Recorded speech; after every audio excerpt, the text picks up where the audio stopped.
शहर की ताज़ा खबरों को देखने के लिए महाराष्ट्र नागरिक न्यूज़ चैनल को सब्सक्राइब करें और बेल आइकन को क्लिक करें। नमस्कार, महाराष्ट्र नागरिक न्यूज में आपका स्वागत है। भाजपा के आमदार गणपत गायकवाड़ ने जमीनी विवाद को लेकर शिवसेना के शहर प्रमुख महेश गायकवाड़ को हिल लाइन पुलिस स्टेशन में लगातार 6 गोली मारी थी। 24 दिन बाद अस्पताल से डिस्चार्ज होकर लौटे महेश गायकवाड़ कल्याण पहुंचते ही शहर के कार्यकर्ताओं ने जोरदार स्वागत किया। उनके कार्यालयों पे हजारों की भीड़ लगी हुई थी। आइए जानते हैं आगे की बातें।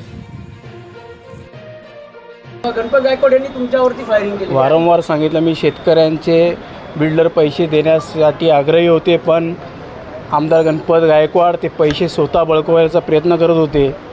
शेतकरी गोरगरीब असल्यामुळे त्यांच्यावरती अन्याय होत होता। माझ्यासारखा जेव्हा त्यांच्यासाठी अन्यायासाठी धावून गेल्यानंतर ही अवस्था माझ्यासोबत झाली, तर आपण सर्वसामान्य बाबतीत आमदार गणपत गायकवाड कशा पद्धतीचा क्रूरपणा त्यांनी दाखवला हे आपल्या सगळ्यांनी पाहिलं आहे। मला वाटतं मी येणाऱ्या काळामध्ये न्यायालयीन लढाई लढेल आणि शेवटपर्यंत न्यायालयाच्या माध्यमातून लढेल, जेणेकरून असा प्रकार जीवनामध्ये कोणासोबत घडणार नाही।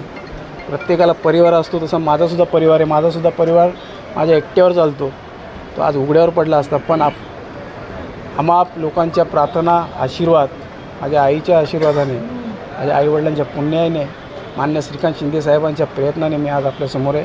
त्याबद्दल मी सगळ्यांचा धन्यवाद देतो। राष्ट्र की, समाज की प्रगति से जुड़ी डेली सच्ची खबरों को देखने के लिए हमारे चैनल महाराष्ट्र नागरिक न्यूज को लाइक करें, सब्सक्राइब करें।